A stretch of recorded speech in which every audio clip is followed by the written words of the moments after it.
A poor barista surprised the millionaire CEO with her secret messages, and what he did next shocked everyone.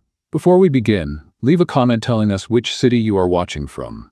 And at the end, do not forget to rate this story from 0 to 10. Enjoy the story. The coffee cup landed on the glass table with a sharp sound that echoed through the conference room on the 32nd floor. Ethan Pierce did not even look up. His eyes moved between 3 screens at once, while his right hand searched for the cup blindly.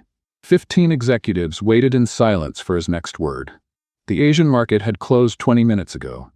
He had 17 seconds to decide whether to invest $8 million or let the competition move ahead. His fingers found the hot cup. He brought it to his lips without taking his eyes off the spreadsheets, and then he froze. Not because of the coffee, because of what was written on the side of the cup, in red cursive handwriting, perfectly readable to everyone in the room. Double dose of humility, Mr. Efficiency. The silence changed in texture. Ethan felt 15 pairs of eyes move from the cup to his face. Someone choked, trying to hold back a laugh. Rebecca from finance pretended to cough loudly. Marcus, the operations director, suddenly found the ceiling extremely fascinating. Ethan Pierce was not a man who hesitated. He had built a technology empire before turning 35, closed deals on 5 continents, gave interviews to Forbes without sweating. But at that moment, with a coffee cup mocking him in public, his jaw locked. "Mr. Pierce?" Priscilla's voice, his secretary, sounded small. "The decision about Tokyo?" He set the cup down with calculated care, gave a smile that did not reach his eyes. "Meeting postponed, 15 minutes." And he left. The elevator had never taken so long. Ethan pressed the lobby button 6 times, as if that would speed up the system. His mind was racing. Who had dared? Who in the entire company had the absolute audacity to write that on his coffee? The doors opened in the lobby. He crossed the Italian marble like a guided missile. Employees stepped aside instinctively. Some greeted him. He did not respond. His eyes had already found the target, the Pierce Tech internal cafe, strategically placed in the left corner of the building. There were 8 people in line. Ethan did not wait. He walked straight past the line, ignoring the angry protests, and stopped at the counter. And there she was. Brown hair tied in a casual ponytail. Green apron with the company logo that looked twice as big as her thin frame. Big brown eyes staring at him without blinking.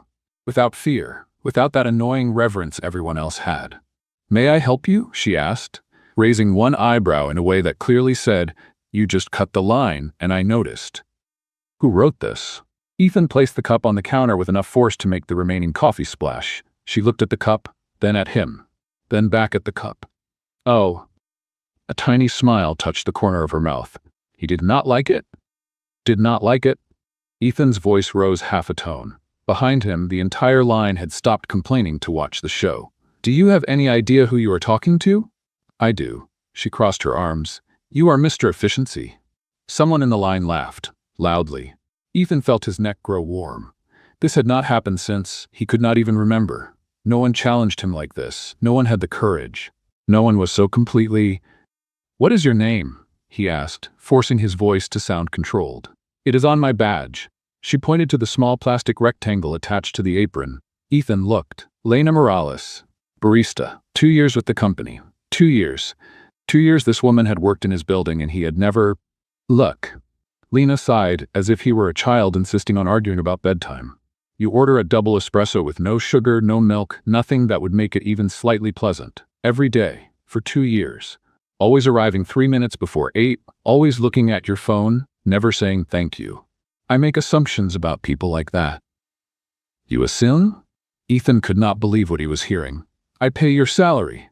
"Technically, HR pays my salary." She tilted her head back. "You just own the building, the shares, and apparently have a desperate need for caffeine with no pleasure involved, which, ironically, is a perfect metaphor." Another laugh from the line. Louder this time. Ethan felt something strange happening, something that had not happened in years. Someone was winning an argument with him. In public. And the worst part? She made it seem easy. "You find it amusing to embarrass your employer?" He tried to regain control. "Humiliate?" Lena picked up a clean cup and began preparing another coffee, as if this conversation was as routine as checking the milk supply. "I would call it behavioral observation. I'm in my 3rd year of organizational psychology. Corporate environments are my specialty, especially those run by people who think efficiency replaces humanity. She slid the new cup across the counter. Ethan looked down. Try smiling. It's free. His brain just stopped. Look, Mr. Pierce. Lena leaned on the counter, and for the first time, her voice lost a bit of the sarcastic armor. You want to fire me? Go ahead. I work in 3 places to pay for college. Losing this one will not destroy me. But before you do that, answer one question. When was the last time someone in this company told you the truth? Silence filled the cafe. Ethan opened his mouth, closed it, opened it again. Nothing came out. Because the answer was clear, bright, and completely devastating, he didn't remember. Yeah, Lena nodded as if she had read his thoughts. I figured. She returned to the coffee machine, dismissing him. Simply dismissing him. As if he were just another annoying customer on a Tuesday morning. Next, she called. A woman in high heels and a gray suit approached nervously, looking between Lena and Ethan, as if she expected an explosion. Ethan was still standing there, frozen like a fool, holding a coffee cup with a motivational quote on it. Mr. Pierce? Priscilla's voice came from the phone on speaker. The Tokyo meeting is waiting. It has been 18 minutes. He didn't even remember coming downstairs.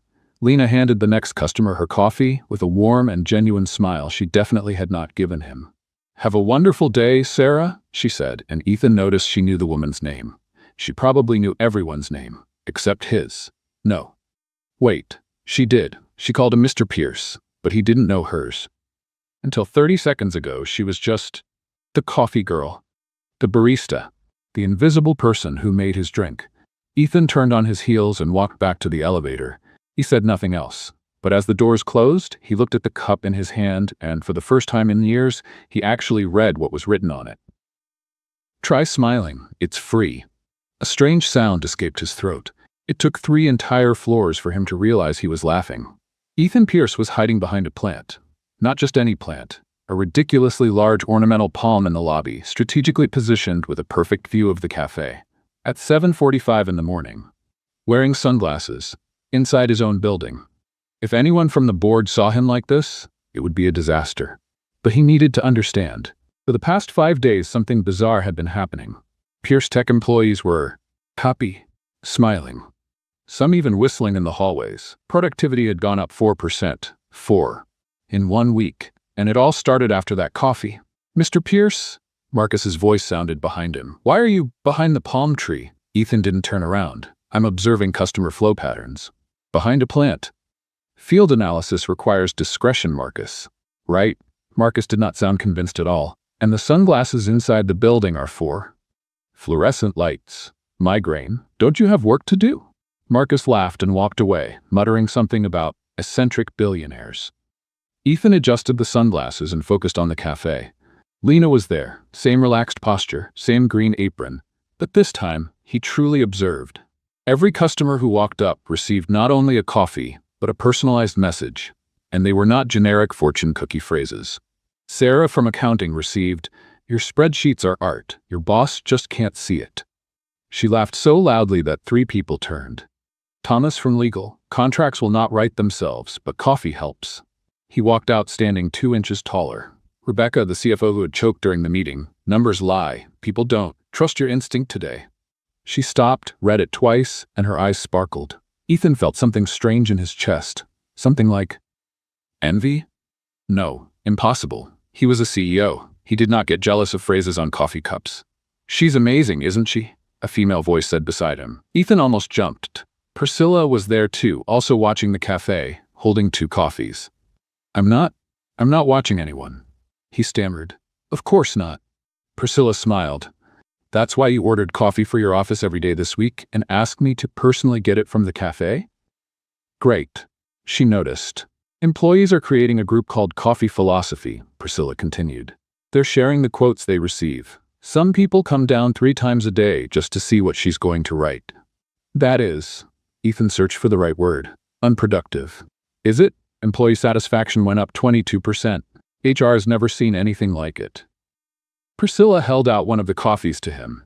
Ethan took it, turned it to read. "Great leaders ask great questions. Start with, why?" He looked at Priscilla. "She doesn't even know this one is for me." "She knows," Priscilla winked. "She always knows." And she left, leaving Ethan alone with his cup and his growing confusion. On Thursday at 3 in the afternoon, Ethan found Marcus, Rebecca, and Thomas sitting in the break room on the 22nd floor, comparing empty coffee cups like Pokemon cards. "Mine today was unbelievable," Thomas said, holding his cup like a trophy. "Justice is not in a hurry, but you have a deadline." "She knows I'm dealing with that complex case." "Please," Rebecca rolled her eyes. "Today she wrote me, 'Money is a tool, not a goal. Use it wisely.' I was literally reviewing the quarterly budget when I read it. I almost cried. Amateurs." Marcus placed his cup on the table with dramatic flair. "Efficient operations save companies. Human operations save people." The three of them sighed in reverent unison. Ethan walked past them as if he had not heard any of it, but his mind was on fire. How did she know? How on earth did Lena Morales, barista, third-year psychology student, manage to say exactly what each person needed to hear on the exact day they needed it? Was it luck? Was it observation? Was it magic? He shook his head. No. There had to be a logical explanation. On Friday, he went down himself to get coffee. No disguises, no sunglasses, just him. The line had 16 people. He waited. When it was finally his turn, Lena looked at him with that same raised eyebrow. Well, Mr. Efficiency learned how to wait in line." "I can learn things," Ethan replied, more defensive than he meant to sound. She began to prepare the coffee without asking. She already knew what he wanted. "And what exactly are you learning these days?" "That you have a talent," he chose his words carefully, "for understanding people."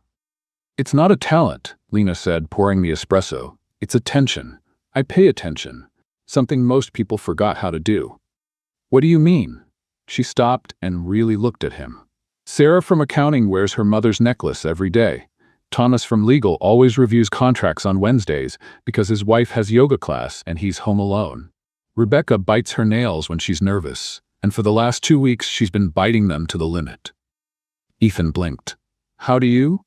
"I observe."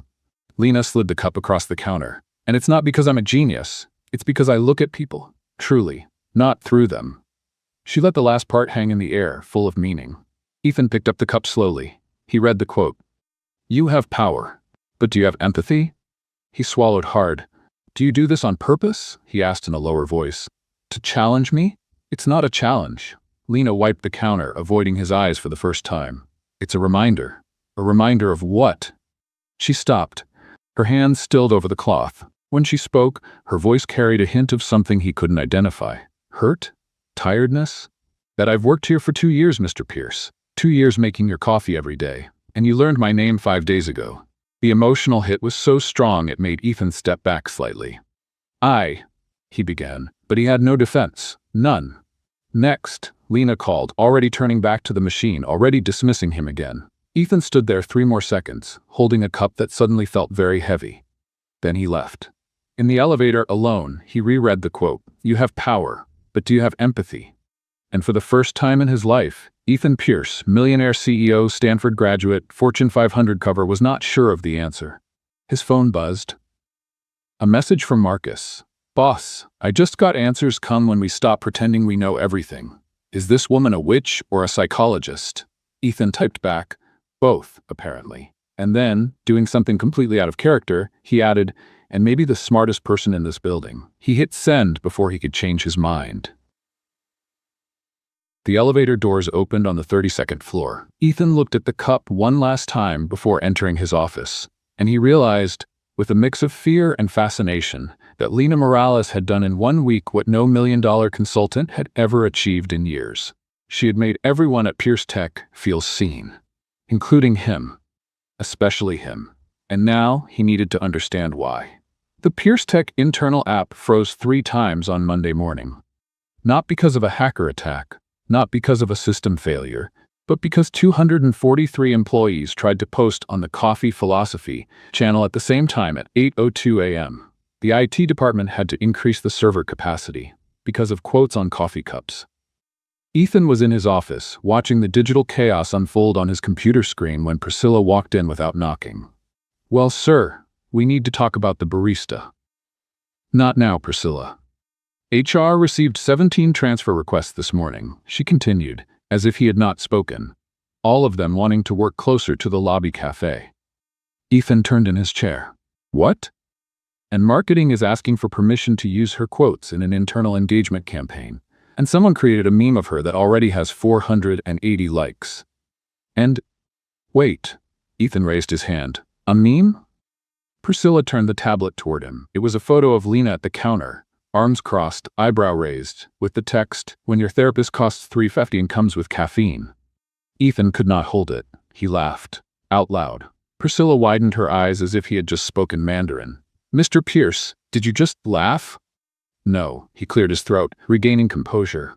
"It was a spasm. Reflex. Dust. There's no dust here. You pay $4,000 a month for cleaning. Priscilla? Right. She smiled in a way he did not like at all. "So what do we do about the Lena situation?" Ethan tapped his fingers on the desk. His CEO brain was doing what it did best, turning chaos into opportunity. Schedule a meeting with her. With the barista? With the organizational psychology student who accidentally created the biggest corporate wellness initiative this company has ever seen, he corrected. Yes, with her. Lena did not believe it when she received the email. She read it 3 times, checked if it was spam, seriously considered the possibility she was having a caffeine-induced hallucination. Subject, meeting, Mr. Pierce, conference room B, 2 p.m. She showed the phone to Jamie, the other barista. "Is this a firing or a promotion?" she asked. "With you? It could be anything," Jamie laughed. "You could be fired and hired at the same time just by the power of sarcasm." At 2 in the afternoon, Lena went up 22 floors using the service elevator because she did not have the courage to take the executive one. She was wearing the same green apron. She had not changed clothes. That was on purpose. If she was going to be fired, she would be herself. Conference room B was all glass overlooking the city. Ethan was already there. No jacket, sleeves rolled up. He looked younger that way, more human. "Miss Morales," he stood up. "Thank you for coming." It did not feel optional. Lena walked in, leaving the door open on purpose. "It was not," he admitted with a small smile. "Please have a seat." She sat on the edge of the chair like someone ready to run. Ethan slid an iPad across the glass table. "Do you recognize this?" It was the internal channel. Coffee philosophy. Pages and pages of posts, comments, memes, discussions. Lena swallowed. "I did not ask for this to go viral." "I know," Ethan sat down, "but it did, and now we have a problem." "Here it comes," Lena thought. The firing. Productivity went up 6%, Ethan continued. Employee satisfaction 22%. Voluntary overtime requests doubled. Complaints to HR dropped by half. Lena blinked. That sounds good? It is excellent." Ethan leaned forward. "And I want to make it official." "Make what official?" "You," he said simply. "I want to hire you to create an internal motivational campaign, quotes, content, whatever you think is best. Applied organizational psychology. You are still studying that, right?" Lena could only look at him. You want to hire me? To write quotes? To apply behavioral psychology in the corporate environment using a non-traditional method of message delivery. He corrected. Very formally. "You just used 5 big words to say write quotes on cups." Lena could not hold back. Ethan tried to look serious. He failed completely. The corner of his mouth betrayed him. "Maybe. And how much would you pay for that?" Lena crossed her arms. $15 an hour, 10 hours a week, separate from your regular job. 20, 18, 20, Lena repeated, looking straight into his eyes. "And I choose the quotes. No corporate censorship." The tension in the room changed. It was no longer a business meeting. It was something else. Ethan held her gaze 3 seconds longer than professionally appropriate. "Deal." He extended his hand. Lena shook it. His hand was warm, firm, and he did not let go immediately. "May I ask you something?" he said, still holding her hand. "You are already asking. Why do you do this? The quotes, all this attention to people you barely know." Lena gently pulled her hand away. "Because everyone in this building wakes up at 5:30, sits in traffic for an hour, works until 6, and goes back home exhausted, and no one ever says, 'You matter. You are seen. You make a difference.'" She paused. "So I say it, in my own way." The silence that followed was heavy. Ethan looked at her as if seeing her for the first time. "You are," he began, then stopped, searching for words. "Thoughtful?" Lena offered. "I was going to say extraordinary." Lena's heart jumped, stopped, then gave another strong beat. "No, absolutely not. He was the boss. She was the employee. This could not, should not. I need to go back." She stood up too fast, almost knocking over the chair. "Jamie is alone at the counter." "Of course." Ethan stood too. and there was something in his expression that seemed disappointed. Priscilla will send the contract details. Lena was already at the door when he spoke again. Lena, she stopped, did not turn around. Thank you, he said, his voice softer. Truly, for what you are doing for all of us. She glanced over her shoulder. No need to thank me, Mr. Pierce. And then, because she could not resist, you just need another cup of therapy. He laughed, that same genuine laugh she had managed to pull from him before. I think so, he admitted. I think so.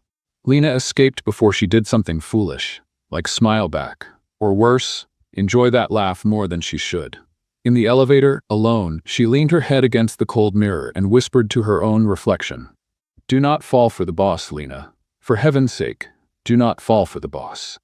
But as the doors opened to the lobby, one single and terrible certainty took over her. It was too late for warnings. Clara Reynolds walked into the office at 9:15 on Wednesday morning with Prada luggage, a perfect Bahamas tan, and an unfailing radar for change. And something had changed. People were smiling in the hallway before 10 a.m. without the threat of being fired. Priscilla. Clara stopped in front of the secretary's desk. What did I miss? Clara, welcome back. Priscilla smiled with a concerning level of enthusiasm. How were the islands? Boring without email. Now tell me, why does this place look like a toothpaste commercial? Priscilla hesitated. Clara knew that hesitation well. It was the hesitation of, you will not like this. It is the barista. Priscilla finally said. The barista? Clara repeated, as if the word were in Swahili. Lena, from the cafe. She's doing something with motivational quotes and kind of transformed the entire office. Clara blinked 3 times. A barista transformed Pierce Tech? Yes, I know how it sounds, but Clara was already marching toward Ethan's office, Louboutin heels creating a threatening soundtrack on the marble floor. She did not knock. Ethan was by the window, holding a cup of coffee, looking at the city with an expression Clara knew very well, because she used to cause that expression. Reflection, interest, possibility. Ethan, she said. Closing the door behind her, he turned, and for a tiny microscopic second, Clara saw something that hit her like a punch. Disappointment. He had been expecting someone else. Clara. Ethan placed the cup on the desk too quickly, too guilty. You are back. Clearly I should have stayed longer. She crossed her arms. What happened here? Work. As always.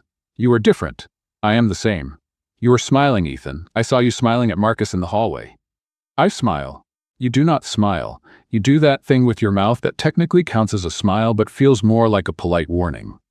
Ethan sighed. Point for Clara. It is temporary, he said. A wellness initiative. It will pass. Clara walked to his desk and picked up the cup he had put down so quickly. Hard decisions build strong leaders. You are already both.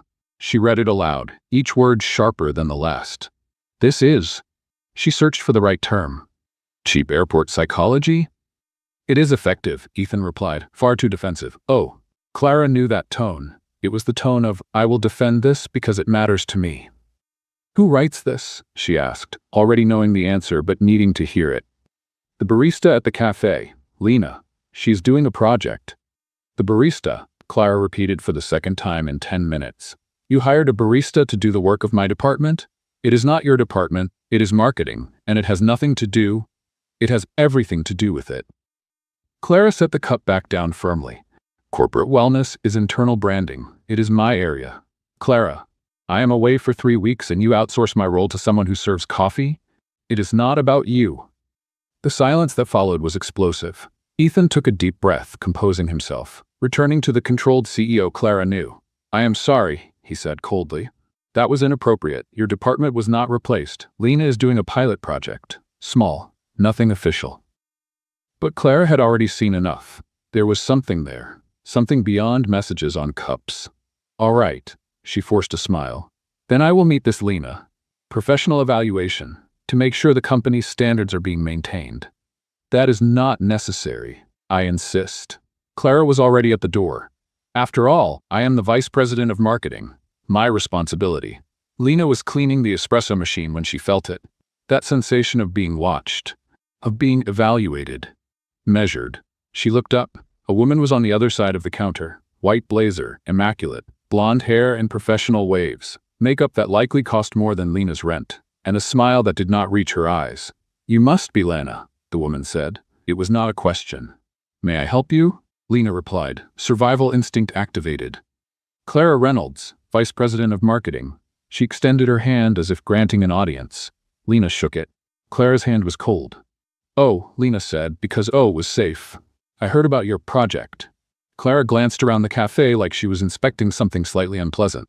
Creative, using coffee merchandise for internal communication. Never saw that at Harvard. I study at the University of California, Lena said. Maybe the methods are different.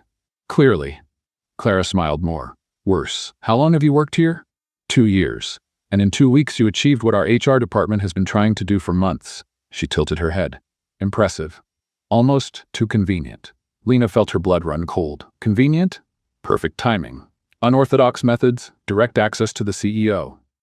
Clara listed on her fingers, nails perfectly manicured. A cynical person could think it is calculated. A cynical person, Lena repeated slowly. But not you, of course. Of course not. Clara laughed, clear and false. I am only protecting the company's interests. And Ethan's. We have history. Ah, so that was it. History, Lena said. As in cancelled engagement 8 months ago history? Clara's expression froze for half a second.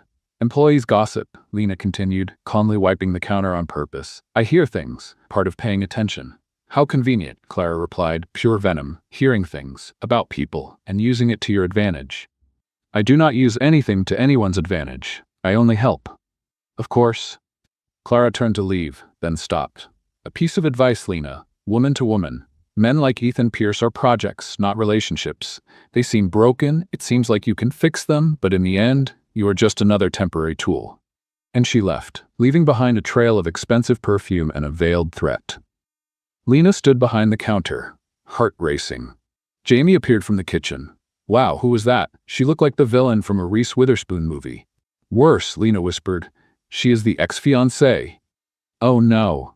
Jamie made a face. The dangerous kind. Lena nodded, still looking at the spot where Clara had walked out. For the first time since she began writing messages on cups, she felt something she had not felt in years. Fear of losing something she did not even know she wanted. And the worst part? Clara knew exactly what she was doing. She was planting doubt. And that doubt was already growing. Conference Room C on the 28th floor had glass walls and acoustics that theoretically blocked sound. Theoretically. Lena discovered that theoretically was an interesting word when she was delivering 3 cappuccinos to the reception area on the 28th floor and heard, clear as crystal, Clara Reynolds' voice coming through that soundproof glass. I am not saying she has bad intentions. I am saying she is calculated. Lena froze 3 meters from the door.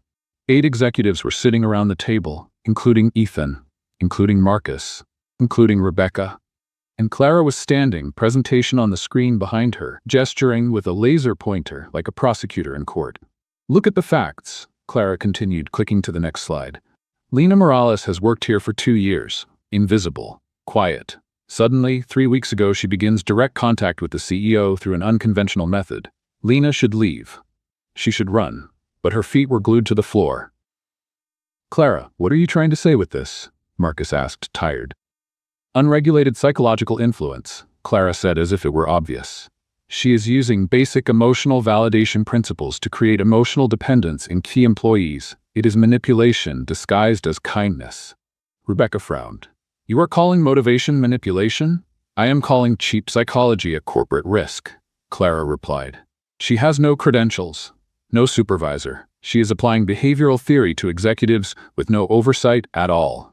And you think that is appropriate? Silence. Lena felt the floor disappear beneath her feet. Ethan had not spoken yet. He was looking at the table, jaw tight, fingers tapping. Ethan. Clara turned to him, her voice softening, intimate. Do you trust her? He finally looked up. I trust the results. Results can be manufactured, Clara insisted. Short-term loyalty induced by emotional validation is not sustainable. It is a cult tactic, not a business strategy. You just compared motivational coffee to a cult? Marcus let out an incredulous laugh. I am comparing unregulated emotional dependence to legal risk, Clara countered. An employee files a lawsuit claiming psychological manipulation, and we are responsible. Not her. She only loses a barista job. We lose millions. And then, as if the universe had cruel comedic timing, Rebecca looked at the door and saw Lena. Her eyes widened. Lena did not wait. She turned and ran. She did not walk fast. She did not leave quietly. She ran as if the building were on fire, coffee spilling from the cup still in her hands, rushing through the hallway, stairs, anything that was not that slow elevator. Behind her, she heard the meeting room door open. "Lena," Ethan's voice echoed. She did not stop. She went down 6 flights of stairs before she had to stop to breathe. She leaned against the cold wall, coffee cup still in her hands, shaking. Cheap psychology. Manipulation. Corporate risk. Clara's words echoed like a sentence. And the worst part? Ethan did not defend her. Not immediately. Not in the moment. He said, "I trust the results." Not, "I trust her." Results. As if she were a spreadsheet, a chart, an investment. Lena went down the remaining stairs on autopilot. When she reached the cafe, Jamie looked at her and immediately dropped everything. "What happened?" "I need to." Lena set the cups on the counter with shaking hands. "I need to do something." She grabbed a red marker and a clean cup. She wrote in firm handwriting, without hesitating, "Please serve ice for the wounded ego." She placed the cup right in the center of the counter, where everyone would see it. Then she removed her green badge from the apron and set it beside the cup. "Lena, no," Jamie whispered. "Don't do this." "I already did," she said, her voice steadier than she felt. "Tell HR I quit." Effective immediately. "Because of the blonde psychopath?" "Because of me," Lena corrected, taking off the apron. "Because I was foolish enough to think that phrases on cups were enough to matter in that world." She did not cry. She would not give them that satisfaction. But as she turned to exit through the employee's back door, she heard it. The executive elevator opening in the lobby. Fast footsteps. "Lena, wait." It was Ethan. Without a blazer, tie crooked, completely undone. She did not turn. "Please," he said, and there was something in his voice that almost made her stop. Almost. "Let me explain." Lena stopped at the door, her back to him. "You did not defend me," she said simply. "In the room, when she called me a manipulator, when she said I was a corporate risk, you did not say anything. I was going to. I was processing, trying to form. You were calculating." Lena turned, and for the first time she let him see it. The hurt, the disappointment, weighing costs and benefits, analyzing risk as if I were an investment. "That is not it." "It is exactly it." She walked closer, and he stepped back, surprised. "Clara was right about one thing. Men like you turn people into projects, into problems to solve, into data to analyze. And I am not that. I am human, and humans get hurt." "Lena, do you know what the irony is?" She laughed without humor. "I wrote those phrases because I wanted people to feel seen, valued, and the only person I truly wanted to see me never did." "I see you," Ethan said, desperate. "I see you since that first cup. You see a smart barista," Lena interrupted, "a useful employee, an interesting project, but you do not see me as an equal, as someone whose opinion matters just as much as the ex-fiancé vice president in the glass room." The truth of that hit Ethan like a slap. Lena saw it on his face. The moment he realized she was right. "I am sorry," he whispered. "So am I," Lena said, and she meant it. She walked out the back door without looking back. Ethan stood in the middle of the lobby, employees looking, whispering, probably taking photos. He walked to the coffee counter like a zombie. The cup was still there, the badge beside it. "Please serve ice for the injured ego." He picked up the badge. Lena Morales, barista. 2 years at the company. He was going to keep it. He did not know why. He only knew he had just lost something he did not even know was possible to lose. And the worst part? She was right about everything. 3 days without Lena and Pierce Tech seemed to have gone back in time. Not to a better era. To a gray, silent, and deeply depressing one. Ethan noticed it first through the coffee, or the lack of it. At 7:57 on Monday morning, he went down to the lobby on autopilot, turned left toward the coffee shop, and stopped. There were 2 people in line. 2. On a Monday, at 8 in the morning. Jamie was alone behind the counter, looking like an abandoned dog in the rain. "Mr. Pierce," Jamie said when Ethan approached, his voice lifeless. "The usual?" "Please." Jamie prepared the coffee in robotic silence, placed it in the machine, waited, handed it over. The cup was white, plain, not a single word on it. Ethan stared at that empty space as if it were a personal insult. "You are not going to write anything?" he asked. Jamie looked at him as if he had suggested skydiving without a parachute. "Man, I am a barista, not a therapist. Lena was the magic." He paused. "Yes, Lena is the magic, but she is not here." The guilt hit Ethan like a punch to the stomach. He took the white, empty, sad cup and went back upstairs. On the 32nd floor, the marketing team was in their morning meeting. Ethan passed by the glass room and stopped. Sarah from accounting was holding a cup with something written in faded blue pen. "What is that?" Marcus asked, pointing. "I tried to write a motivational phrase," Sarah admitted, blushing, like Lena's. "What did you write?" Sarah turned the cup. "You can do it. Stay strong. Yay." Awkward silence. "Sarah," Rebecca said gently, "this sounds like a first-time mother trying to cheer up a 5-year-old. "I know." Sarah threw her hands up. "But the coffee without anything looked so empty. I needed something." Thomas raised his cup. "Contracts are cool. Keep reading." Marcus covered his face with his hands. "Thomas, that does not make any sense." "I panicked." Thomas defended himself. "Try to write a clever legal phrase at 7 in the morning." "And yours, Marcus?" Rebecca asked, smiling in a dangerous way. Marcus reluctantly showed his cup. "Operations are good?" The room burst into hysterical laughter. "You added a question mark?" Thomas laughed. "You are not even sure if operations are good." "Lena made it look easy," Marcus complained. "How did she know exactly what to say?" "Because she paid attention," Rebecca said, her smile fading. "She truly saw us." The silence that followed was heavy. Ethan kept walking before they noticed him listening. On Wednesday, the productivity report came in. Priscilla walked into his office with a funeral expression. "Mr. Pierce, you need to see this." Ethan took the tablet. Productivity made it 8%. Satisfaction, 19%. Voluntary overtime requests, minus 47%. HR complaints, plus 34%. In 3 days. "How is this possible?" Ethan asked, even though he knew exactly how. "People are sad," Priscilla said simply. "The Coffee Philosophy channel is full of posts asking for Lena to return. Some created a petition." "A petition?" 283 signatures, Priscilla confirmed, including 2 vice presidents and the head of IT. Ethan rubbed his face. "And Clara?" "Clara is," Priscilla chose her words, satisfied with the result of protecting the company's interests. Something inside Ethan snapped. "Schedule a meeting," he said. "Now. All directors. Main conference room." "Sir?" "Now, Priscilla." 15 minutes later, 8 executives were seated around the mahogany table on the 32nd floor. Clara entered last, confident smile expecting praise. Ethan did not let her sit. "Would someone like to explain," he began, his voice dangerously calm, "how in 72 hours we became the most miserable company in San Francisco again?" "Ethan, these fluctuations are normal," Clara tried. 8%, Ethan cut in, hitting his hand on the table. Everyone jumped. 8% drop in productivity. Because of what? "Oh yes, because we let go of the only person in this building who managed to make people care." "She was not fired," Clara began. "She resigned after being publicly humiliated." Ethan replied, "After you implied she was manipulative, a fraud, a corporate risk. I was protecting the company." "You were protecting your ego," Ethan exploded. No one had ever seen him like this. Completely out of control. "Because a barista, in 3 weeks, did more for this company's culture than your entire department did in 2 years. The silence was overwhelming. "Ethan," Clara whispered, pale. "Do you know what the funniest part is?" he continued, laughing without humor. "Lena did all of that for free. Out of kindness. Because she cared. And we destroyed it. I destroyed it." Marcus cleared his throat. "Mr. Pierce, are you all right?" "No," Ethan admitted, collapsing into his chair. "I am not." For the first time since he founded the company, Ethan Pierce looked lost.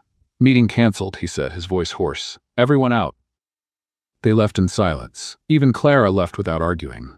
Ethan stayed alone in the huge room, looking out the window at the city. His phone was on the table. He had typed the message 17 times, deleted it 17 times.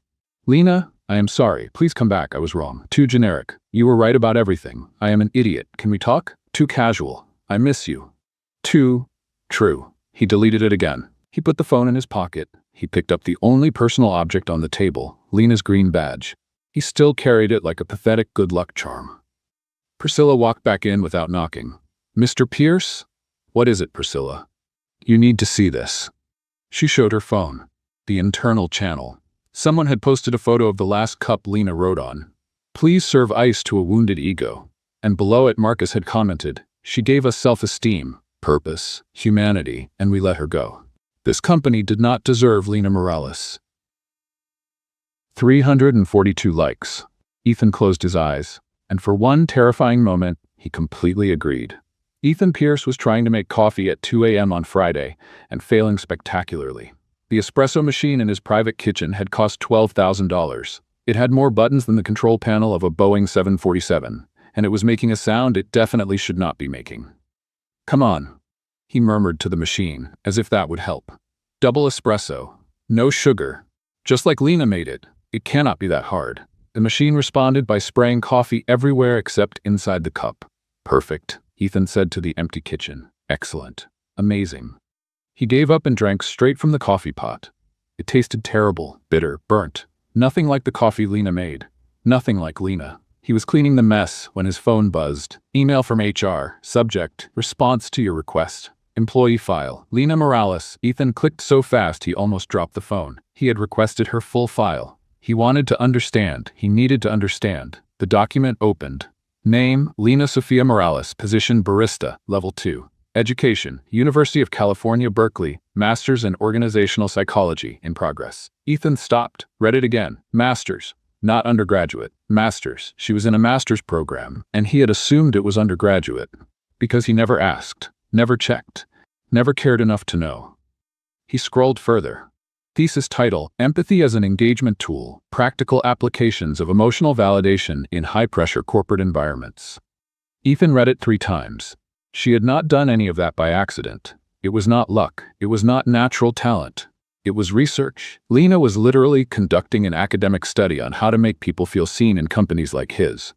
And he let Clara destroy it, call it cheap psychology. Manipulation.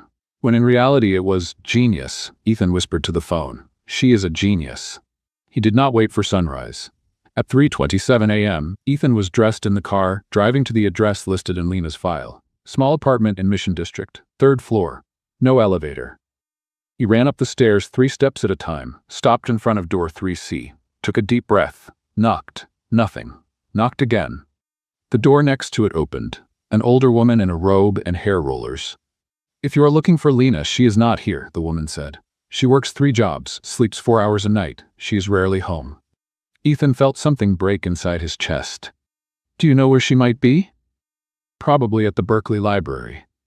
The woman narrowed her eyes. "Are you her boss?" Yes." "You are the one who made her cry?" Ethan did not have any answer other than yes. "Then leave," the woman said, about to close the door. "Please." Ethan put his hand on the door. "I need to speak with her. I made a mistake. I know I did. But I need to fix this." The woman studied him for a long moment. "The library closes at 6 a.m. for cleaning. She leaves around 5:30. She finally said, "If I were you, I would be waiting outside." "Thank you," Ethan said sincerely. "And Mr. Heartless boss?" "Yes. If you hurt that girl again, I know people." She made a threatening gesture with her hand. "People who do things." Ethan believed her completely. At 5:15 in the morning, Ethan was waiting in front of the Doe Memorial Library when his phone rang. Clara. He considered not answering, but something about the time of the call made him pick up. "Ethan." Clara sounded urgent. "Where are you? Why are you awake at 5 in the morning?" "Because I found something you need to know. About Lena." Ethan's stomach dropped. "What did you do, Clara?" "I saved you from making a huge mistake," she said. "You need to come back to the office. Now, I have proof." "Proof of what?" "That she was using you," Clara said, voice full of false concern. "Her thesis, Ethan. Her research. She was collecting data. You were the experiment." Ethan froze. "What are you talking about?" "I accessed the university system. She submitted a request for ethical approval to conduct behavioral research using Pierce Tech employees as subjects. She was not helping. She was studying. You, Marcus, Rebecca, everyone. You were test subjects." "That does not make sense." "It makes perfect sense," Clara insisted. "She needed real data for her thesis, and she used her access to employees to collect it. It is unethical, Ethan. Probably illegal." "You are lying." "I am sending the documents now," Clara said. "Look for yourself." His phone vibrated. PDF attached. Ethan opened it with trembling hands. It was an ethical approval form from the university, with Lena's name, with the thesis title, and a checked box, data collection in the researcher's workplace. Yes. Below in red letters, participant consent pending. Ethan felt the world spin. "She did not ask for consent," Clara said, voice soft and poisonous. "No one knew they were being studied. It is manipulation, Ethan. I tried to warn you." He wanted not to believe it, wanted to say Clara was lying, twisting, fabricating. But the document was there, with Lena's name, with her signature. "Ethan," Clara pressed. Do you still want to go see her? He looked at the library, at the doors that would open in 15 minutes, where Lena would walk out, not knowing he had discovered this. He began. And then he saw it. At the bottom corner of the document. Small, almost invisible. Submission date 3/3/15/2024. 3 months before Lena wrote the first quote on his cup, which meant, Clara, Ethan said slowly, when exactly did you access the university system? Silence on the other end. Does that matter? It matters because this document is from March, and Lena only started the project in June. Ethan felt his anger rising, which means this is a preliminary approval request, standard procedure. It proves nothing. Ethan, did you falsify this? He asked, his voice dangerously low. Or did you just twist it to look worse than it is? I was protecting you. You were lying, Ethan shouted. People on the street turned to look. Again. He hung up. And then he realized with devastating clarity, Clara was willing to destroy Lena completely, and he had almost believed her. Lena walked out of the Doe Memorial Library at 5:36 a.m. and found Ethan Pierce sitting on the marble steps, wearing the same jeans and wrinkled shirt, dark circles under his eyes, holding 2 Starbucks coffees that were already cold. She stopped 3 feet away. What are you doing here? Waiting for you. Ethan stood, almost dropping the coffees. For 40 minutes. How did you know I was here? Your neighbor, Mrs. Rodriguez, she told me, after implying something very unpleasant if I hurt you again. Despite everything, Lena almost smiled. She's protective. She should be. Ethan took a step forward. Lena stepped back. He stopped. Lena, I need to talk to you. There's nothing to talk about. Clara lied. I know. Ethan blinked. You know? Of course I know. Lena adjusted her backpack on her shoulder. I submitted all the ethical consent forms. I have copies, I have emails, I have university approval and signatures from all participants, including yours. Then why did you not say anything? Why did you let her accuse you? Because it does not matter, Lena said, tired. Clara can lie. I can prove she lied. But in the end, you believed her first. You hesitated when she attacked me in the meeting. And that tells me everything I need to know. I did not believe her.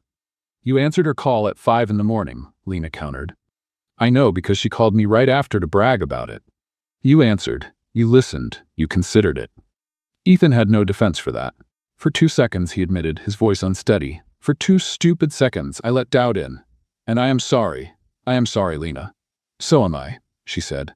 But apologies do not change the fact that I cannot work in a place where I have to prove my worth every time someone decides they do not like me. Then do not work there, Ethan said quickly. Work somewhere else. Berkeley is looking for researchers. I know the dean. I can make a call.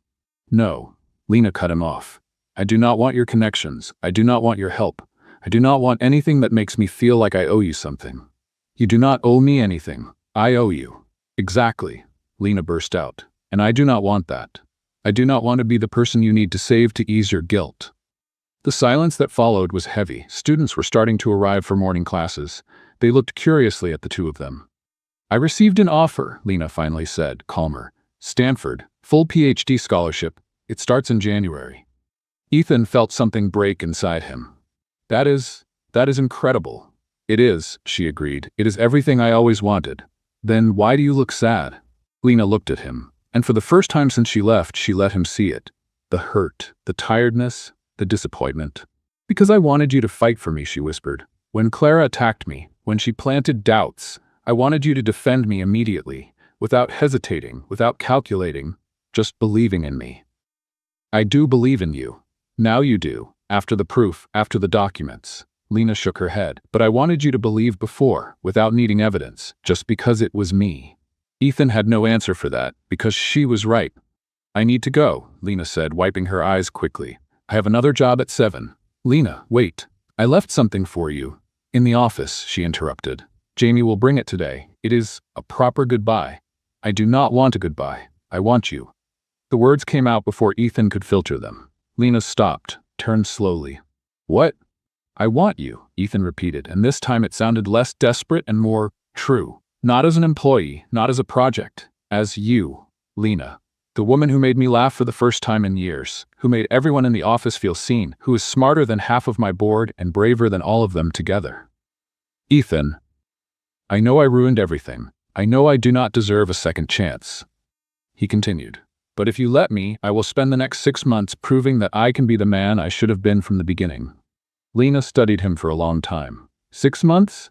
Stanford starts in January, Ethan said. You will go. You should go. But until then, let me try. Try what? To win you, he said simply. The right way. No power dynamics, no office hierarchy, just you and me.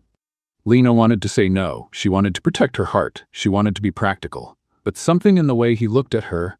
Read what I left for you, she finally said. Then call me, if you still want to.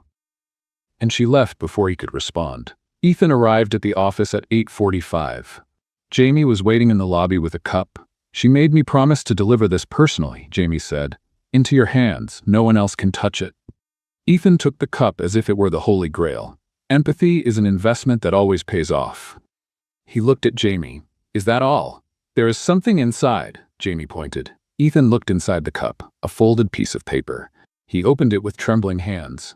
My number, 4Y5, 5B50147. Use wisely, or do not use. Your choice. L. Ethan started laughing. Real laughter. Loud. In the middle of the lobby. She still managed to teach you a lesson, Priscilla said, appearing out of nowhere. She is perfect, Ethan whispered. So what are you going to do? Ethan looked at the number, at the cup, at the office around him, and for the first time in years, he knew exactly what to do. Ethan typed the message for the 17th time in 2 hours, erased it for the 17th time. He was sitting in his office, phone in hand, sweating like a teenager trying to invite someone to the school dance. Hi, Lena. This is Ethan. Too formal. Thank you for the number. Can we talk? Too corporate. I miss you. Too desperate. For goodness sake, he muttered, finally typing. Coffee? My turn to ask the questions. He sent it before he could change his mind.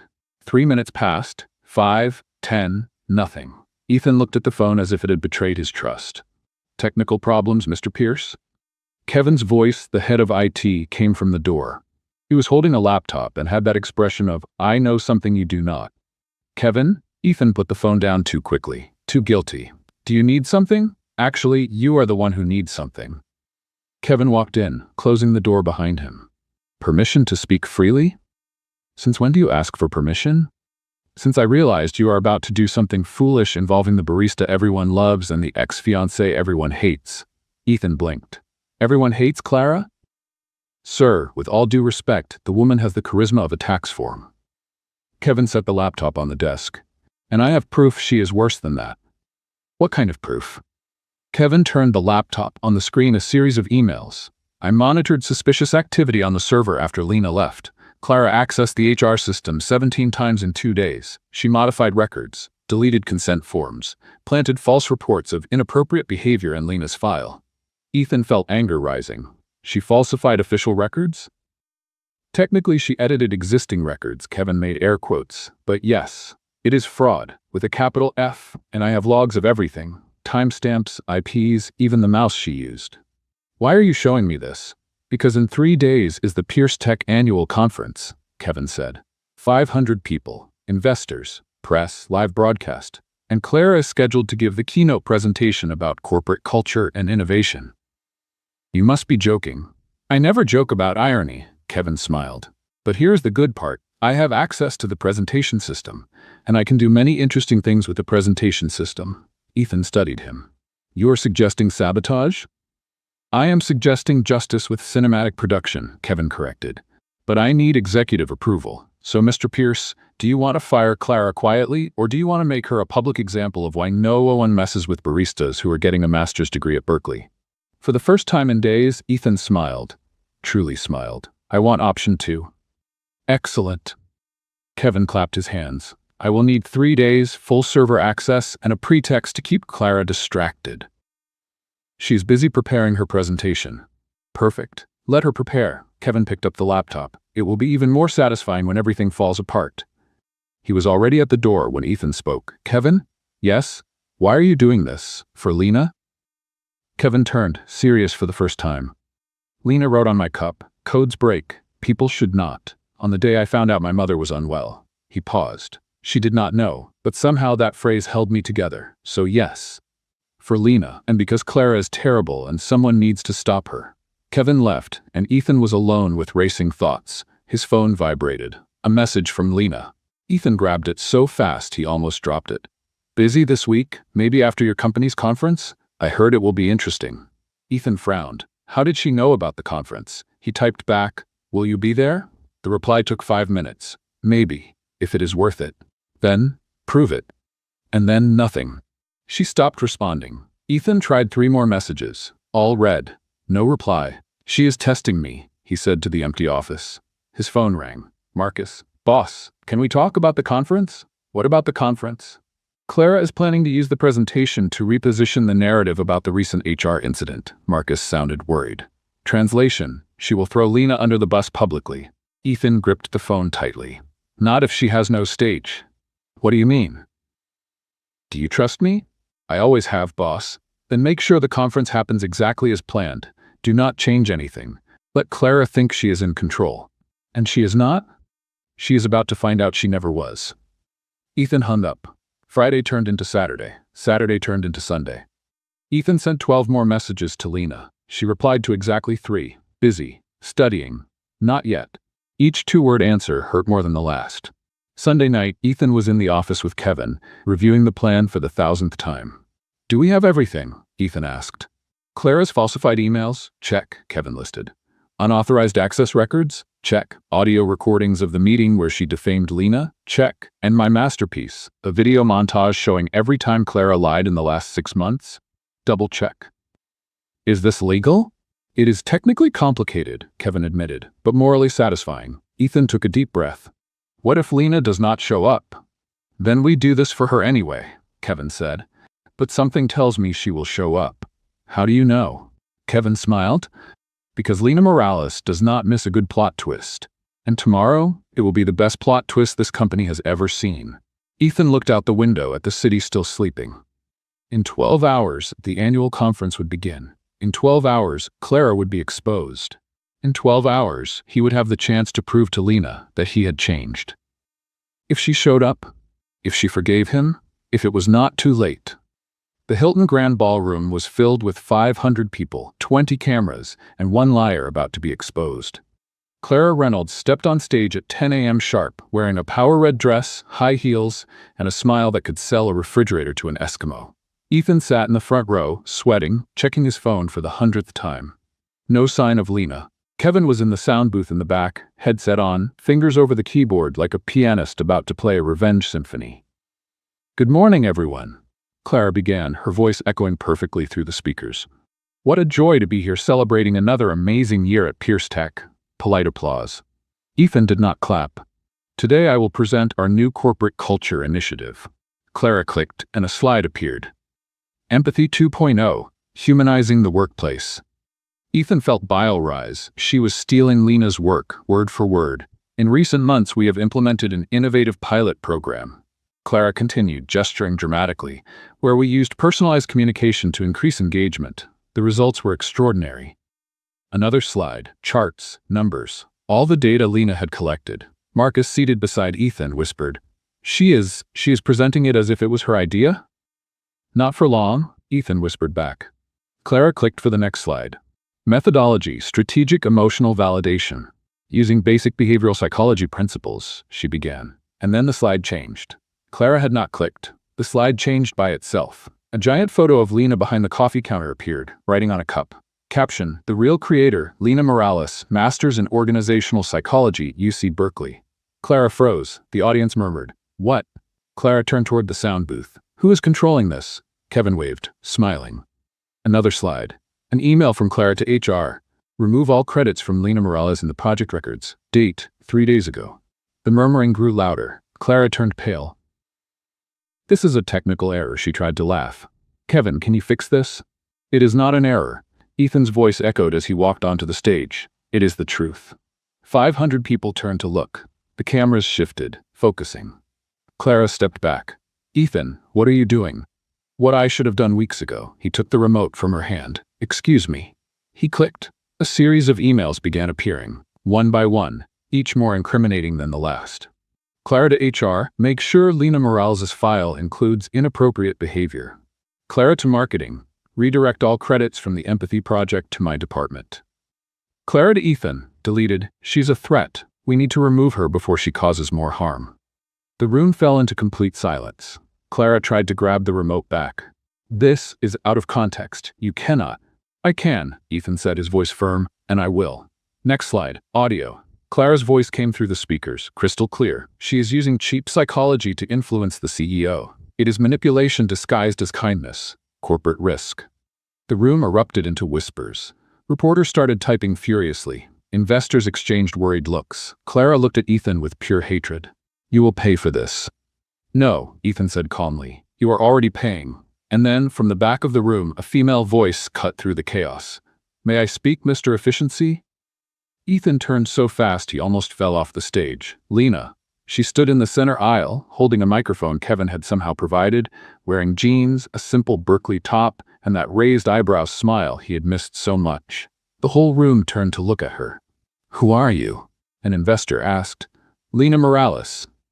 She began walking toward the stage, and it looked like a movie scene. Former barista at Pierce Tech, current master's student in organizational psychology, and apparently, the creator of the program Vice President Reynolds is trying to steal.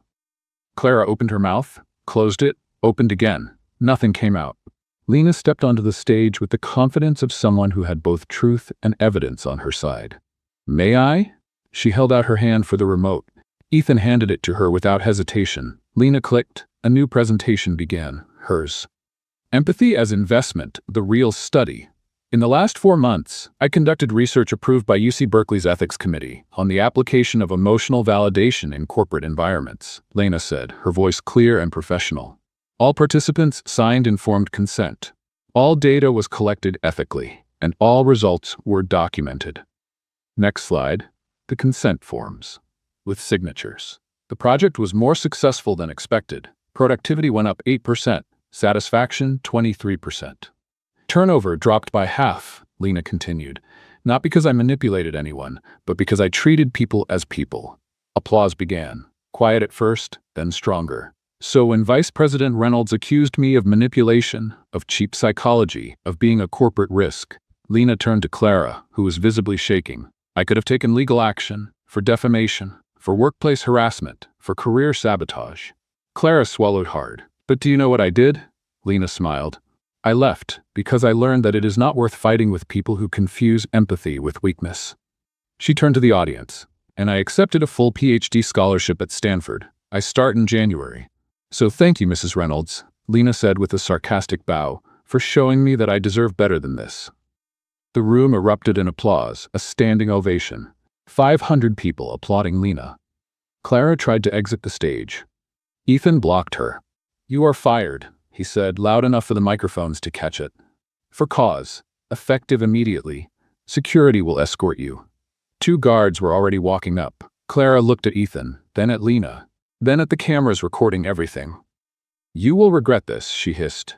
I only regret one thing, Ethan said, looking at Lena. Not believing in her from the beginning. Clara was escorted out under camera flashes and shocked murmurs. Lena and Ethan were left alone on the stage, 500 people watching, 20 cameras recording. You came, Ethan whispered. You asked, Lena replied, and you finally did something that was worth it. Lena, Not here, she interrupted, glancing at the crowd. Not in front of everyone. Where then? Lena smiled. Cafeteria, 15 minutes. And this time, you make the coffee. She left the stage under thunderous applause, and Ethan realized, with terrifying joy, that the hard part was only beginning. Ethan Pierce was trying to make coffee for the second time in his life, and failing even more spectacularly than the first. The espresso machine in the Pierce Tech Cafe had too many buttons, too many levers, and was making a sound that resembled a whale in pain.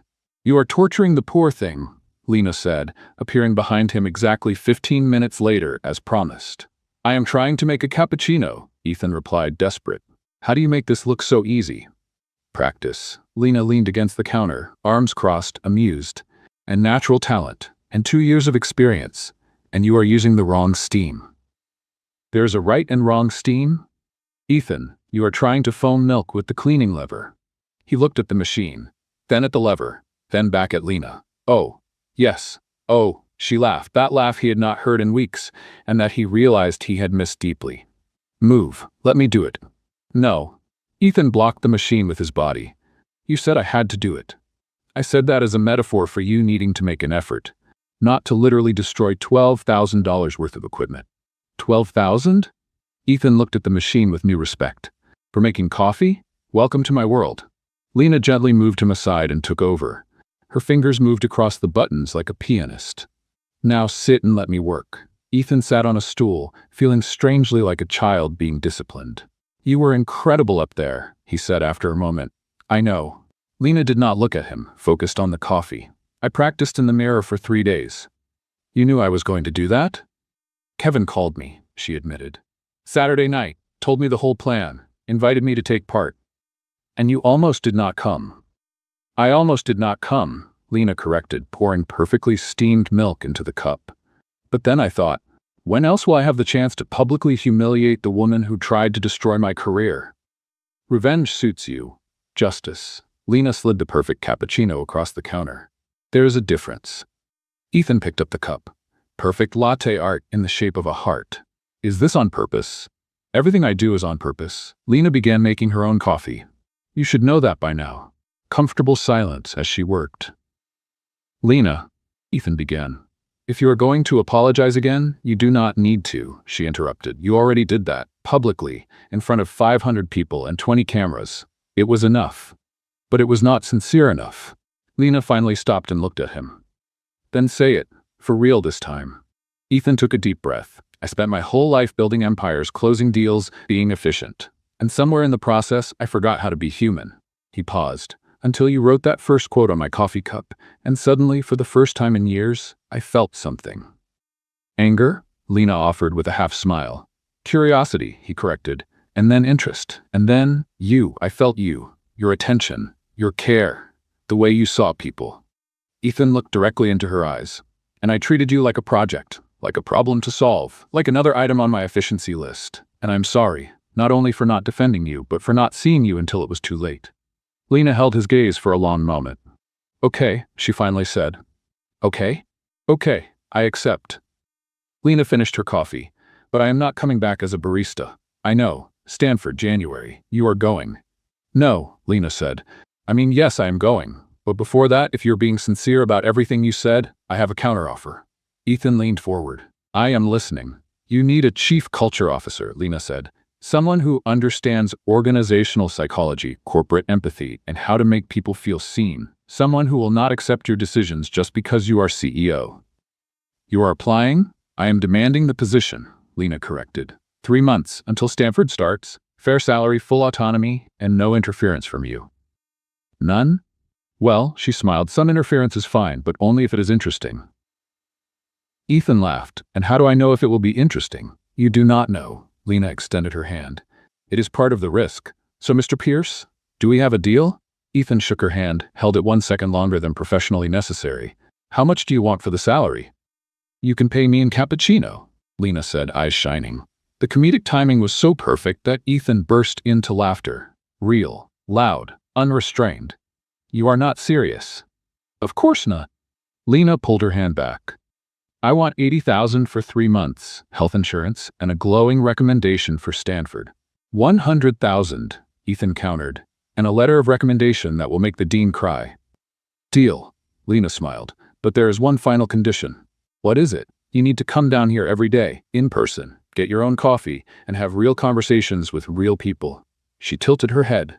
No assistants, no intermediaries, just you being human. That will destroy my schedule. Exactly. Lena picked up her coffee. Welcome to empathy, Mr. Efficiency. It is inconvenient, time-consuming, and absolutely essential. Ethan looked at her. At the woman who had walked into his life with sarcastic quotes on coffee cups and turned everything upside down. You know I am somewhat in love with you, right? He said before he could stop himself. Lena almost spit out her coffee. Somewhat? Okay, a lot, Ethan admitted, blushing. Very, completely. Choose the adverb. How about inappropriately, considering I am your employee now? Lena suggested, but she was smiling. How about let us have our first real date where there is no power dynamic, no corporate hierarchy, and no unstable ex-fiancés? Ethan replied. Lena studied him for a long moment. Friday, 7 p.m. You choose the place, she said. And Ethan? Yes? If you show up in a suit, I am leaving. How am I supposed to dress then? Like a human, Lena said, already walking toward the exit. Try. It will be a new experience for you. She left, leaving Ethan alone with a cold cappuccino and a foolish smile on his face. Kevin appeared out of nowhere. She said yes? She did, Ethan confirmed. And you confessed your feelings like an awkward teenager? I did. And she did not run away? No. She set a date. Kevin patted him on the back. Boss, for the first time since I met you, you made the right decision. And Ethan, looking at the coffee with the heart-shaped latte art, finally agreed. Friday at 7 p.m., Ethan Pierce was standing in front of his bathroom mirror, having an existential crisis about jeans. Is this right? He asked his reflection. Is it not too casual? The reflection did not answer, but Priscilla, who was sitting on his living room sofa reviewing emails, did. Mr. Pierce, they are jeans. They do not require a PhD to wear. But what if she thinks I did not make an effort? She literally told you not to wear a suit, Priscilla rolled her eyes. You are having a nervous breakdown because of casual clothes. Is this personal growth or regression? I do not know. Ethan walked out of the bathroom wearing his fifth jeans and shirt combination. Is this one good? It was good 3 outfits ago. You are not helping. I am not paid to be your fashion consultant. Priscilla stood up. But since I am here, you look great. Breathe. She already likes you. Now just do not ruin it by being excessively you. What does that mean? It means stop trying to control everything.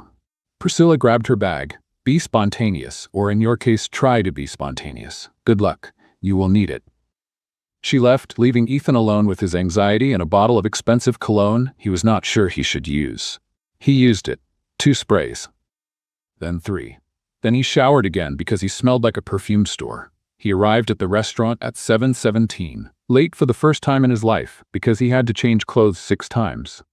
Lena was already there, sitting at the corner table, hair down in natural waves, simple navy dress, smiling like she knew exactly the state of panic he was in. You are late, she said when he sat down, slightly out of breath. I had a problem with clothes. Let me guess? Lena tilted her head. You tried 5 different combinations? 6. And still showed up wearing the first one you tried. Ethan looked at his light blue shirt and jeans. How do you know? Because you are predictable when you are nervous.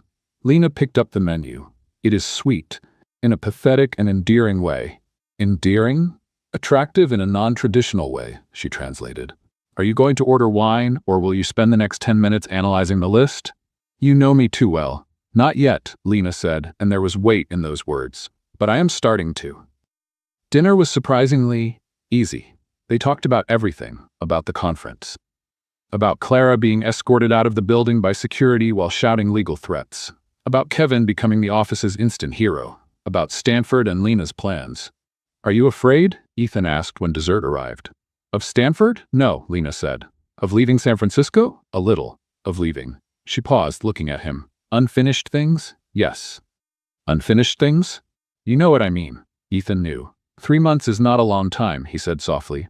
No, Lena agreed. But it is enough time to find out if this is real or just a consequence of messages on coffee cups. It is real, Ethan said without hesitation. At least for me. How do you know? Because I cannot stop thinking about you. Because when you left, the office felt empty, and I realized it was not the office, it was me. I was empty. He took her hand across the table. And because every time you smile in that sarcastic way, I want to kiss you and argue with you at the same time. Lena laughed. Is that romance or confusion? Both. Definitely both. They left the restaurant at 10:30, walking slowly along the lit sidewalk. So, Lena said. Monday I officially start as Chief Culture Officer. Officially. Are you prepared to have someone questioning your decisions? No, Ethan admitted. But I am prepared to learn. Good. Lena stopped in front of her car, an old blue Beetle that looked like it had survived 3 wars. Because I will be relentless. I expect nothing less. They stood there, close, the space between them full of possibility. I should, Ethan began. Yes, Lena said. You should. He leaned in, she did too, and then Ethan's phone rang. Loud, sharp, urgent. You are joking, Lena said, stepping back. I will ignore it, Ethan promised. The phone rang again. Answer it, Lena sighed. It may be important. It was Kevin. Boss, I'm sorry to interrupt, but we have a situation. Kevin sounded urgent. Clara filed a lawsuit. Defamation, wrongful termination, and, wait, emotional damages due to public humiliation. She's asking for $20 million. Ethan covered the phone. I need to. Go. Lena said, but she was smiling. Handle it. We continue on Monday. Monday at the cafe. She got into the Beetle. 7:55. Do not be late, Mr. Efficiency. And she drove away, leaving Ethan on the sidewalk with an almost kiss and a $20 million lawsuit. Monday, 7:55 in the morning. Ethan walked into the lobby cafe for the first time in weeks, feeling something strange. Nervousness. And then he saw it. Lena was behind the counter. But not with the old green apron, with a new one. Black, elegant, with gold embroidery, Chief Culture Officer. And a badge, not green. Gold. She was making coffee, talking with employees, smiling. At home, she belonged there. When she saw Ethan, she raised an eyebrow. May I help you? The usual, he said, trying not to smile like a fool and failing miserably. Lena prepared the coffee in silence, the machine humming, the aroma filling the space. She slid the cup across the counter. Ethan picked it up and read, "Caution, hot and confusing content." He looked up. She was smiling, that smile that said everything and nothing at the same time. "Confusing?" he asked. "Extremely," Lena confirmed, "but also inevitable." "Inevitable?" "You, me, this," she gestured between them. 3 months is not a long time, but it is enough. Enough for what? Lena leaned over the counter, close enough for him to smell her perfume, far enough to keep professional distance. "To see if you can keep up with me, Mr. Efficiency. Is that a challenge? It is a promise." Steam rose from the coffee between them. Warm, fragrant, perfect. And for the first time since it all began, Ethan Pierce had no plan, no strategy, no control. He only had her, and 3 months to prove this was more than phrases on cups, and he would enjoy every second. 6 months later, the steam still rose from the coffee, but now the cup had a diamond ring beside it. Lena looked at Ethan, who was kneeling in the middle of the Pierce Tech Cafe at 7:55 in the morning, in front of 40 employees holding phones recording everything. On the cup, written in perfect red, "Caution, hot, confusing, and committed forever. Marry me?" She laughed, cried, and said yes. Because some stories do not end when people find each other. They only begin. And you? What did you think of Ethan's transformation from a cold CEO to a man in love? Share your opinion in the comments. Tell us, did you believe in their love from the first coffee? Or were you hoping until the end? And Clara, did she deserve everything she received, or do you think it was too much? On a scale of 0 to 10, what score would you give this story? Do not forget to subscribe to the channel and activate notifications to receive more emotional stories like this. Stories of impossible love, unexpected twists, and endings that will make you believe everyone deserves a second chance. See you next time. And remember, sometimes all it takes to change a life is a sincere phrase at the right moment. What phrase do you need to hear today?